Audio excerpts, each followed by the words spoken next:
Jon Jones continues to face accusations of ducking Tom Aspinall, but after UFC 313, Dana White insisted that Bones is willing to fight the rising star.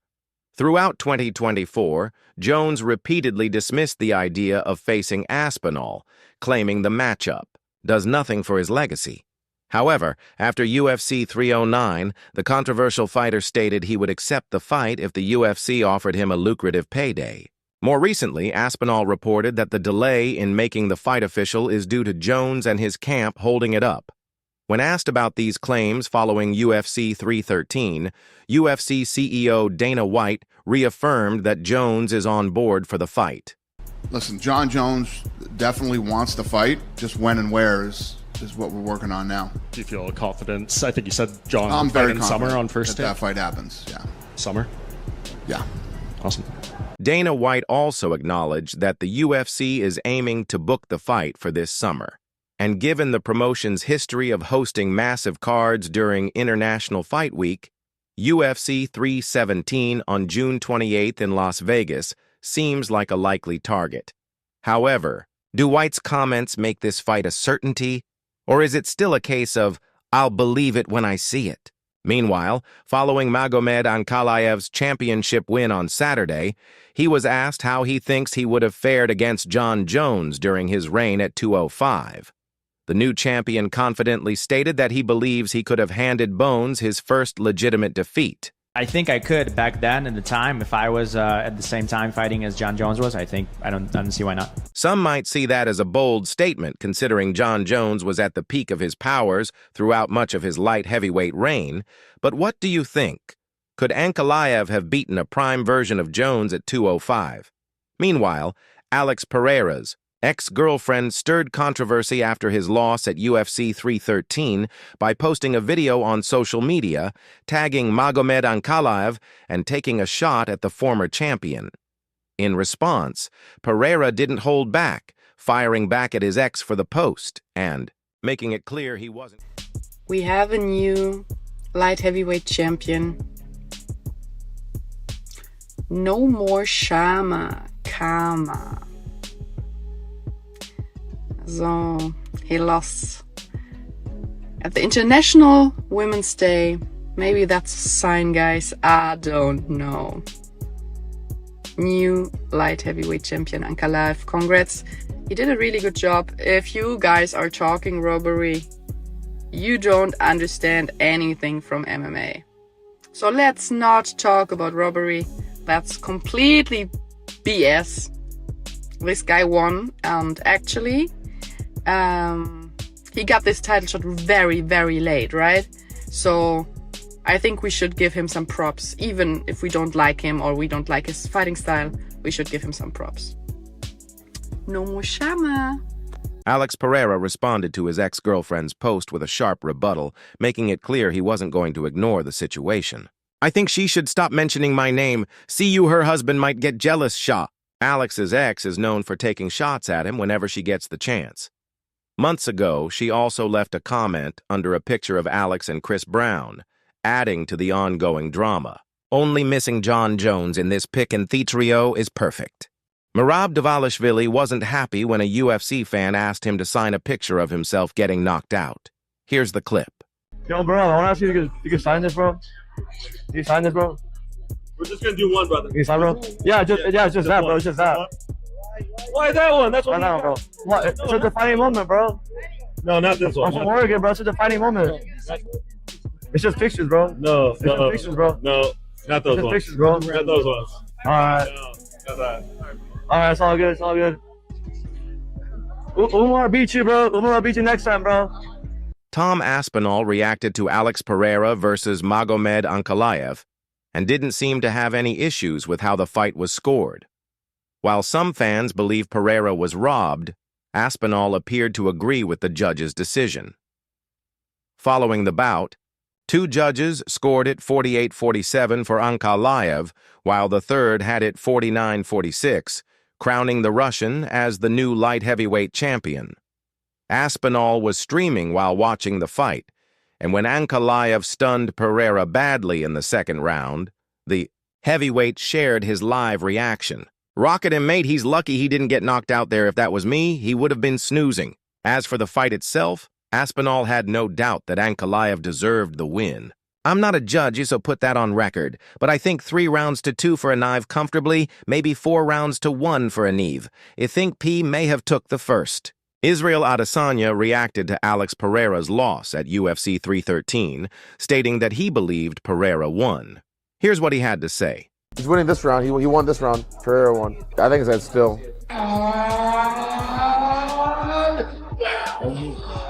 Wow. Round 2 might have played a factor just because he dropped him. I think he'll get a rematch. If Pereira had defeated Ankalaev, talk of him fighting Jon Jones next would have gained momentum. However, as Aspinall acknowledged, a matchup between Pereira and Jones is now off the table. Additionally, Aspinall echoed Dana White's comments after UFC 313, stating that the promotion is currently waiting on Jones to finalize a location and date for his fight. That's off the table now. The Alex Pereira fight at heavyweight or any other weight, really. Yeah, John, there's only one way. There's only one thing to do, mate. Sign the contract and let's get a date going. And I know we seen last night Dana White was talking. Everything is now done on John's side, and the UFC now have to find a date and a venue, a place. So we're waiting for that. We've got some good news coming soon, hopefully. Hopefully, we'll soon get confirmation on when Jones and Aspinall will face off to unify the UFC heavyweight titles. Meanwhile, following their fight, both Alex Pereira and Magomed Ankalaev shared statements on social media. Pereira assured his fans that he's doing fine and promised to come back stronger than ever. Bom dia, bom dia, bom dia, com alegria. Meio machucado aqui, mas isso aqui é artificial. Já a gente dá conta. Como, Brilhão? Aquele jeito, né? Porque vamos voltar mais forte. É isso aí. Isso aí vai fazer o nosso time crescer. Chama. Tá entendendo? Chama. Chama. Chama. É, galera toda aí. Chama, bebê. Chama, bebê. Sai, meu bebê. Bora pra casa descansar. Chama. The new champion, meanwhile, assured the UFC brass that he will do his best to be a dominant, finishing champion. I want to thank Dana White and Mick Maynard keeping the word to me, Abu Dhabi. I will do everything I can to be a great champion. My #1 goal to finish all my opponent and make it look easy. Do you see Ankalaev holding on to the title for a while, or do you think Pereira will reclaim the belt in what appears to be an immediate rematch? Meanwhile, new footage has emerged of Dana White discussing the UFC's potential return to Russia.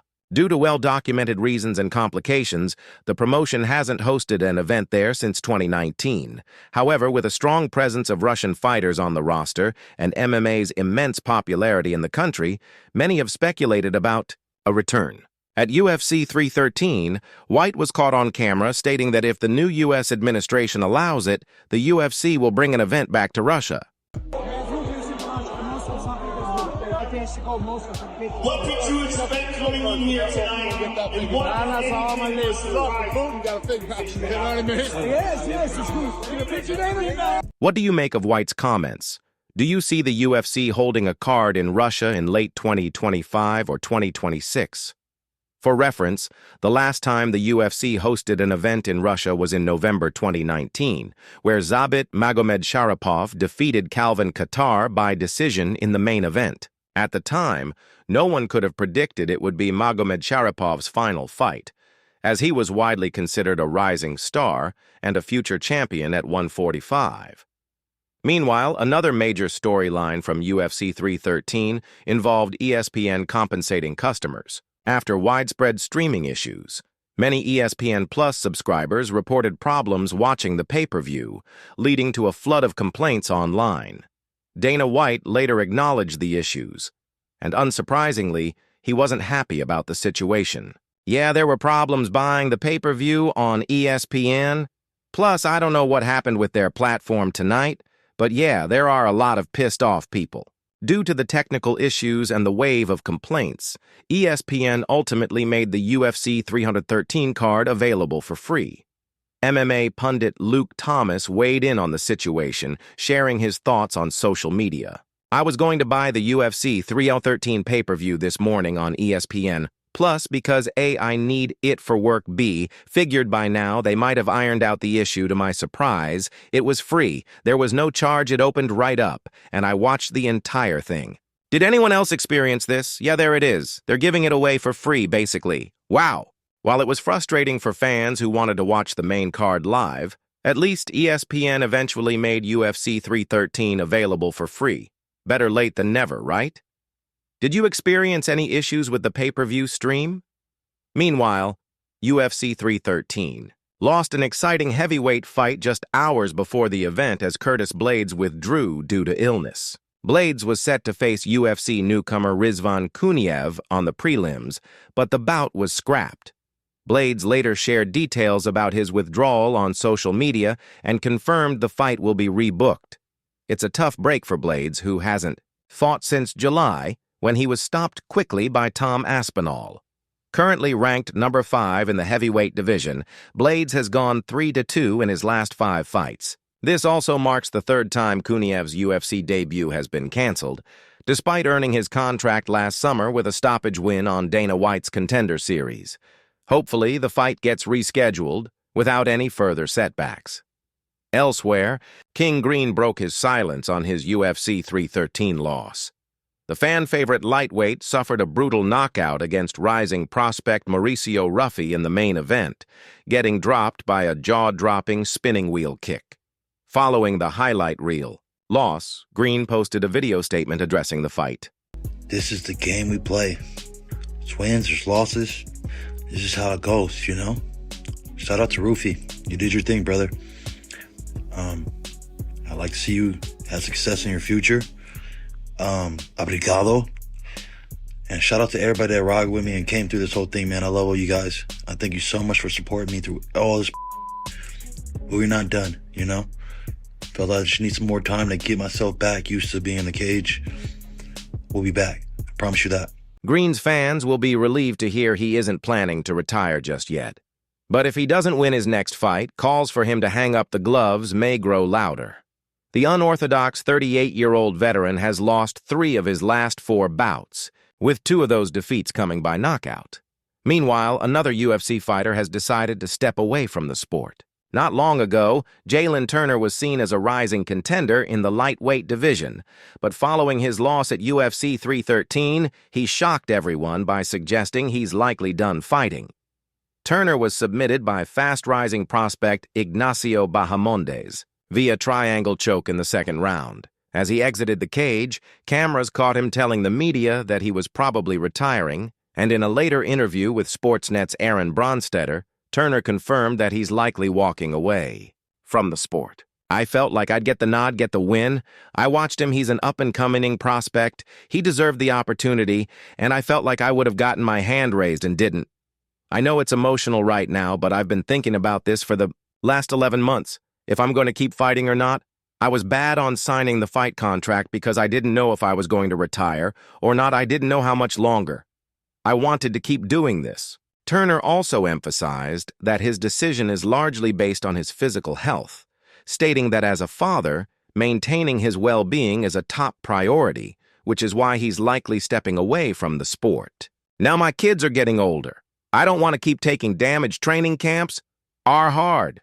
Life is really taking a toll. It's been taking a toll the last 11 months, so I just need to step away for a little bit. I mean, maybe forever at this point. The competition just gets better. I'm just getting older. So yeah, I'm gonna just sit down and think about it. But I think that's it. Despite this being Turner's 4th loss in his last 5 fights, his retirement talk comes as a surprise. At just 29 years old, his recent defeats have come against top-tier competition, including Mateus Gamrot, Dan Hooker, Renato Moicano, and now Ignacio Bahamondes.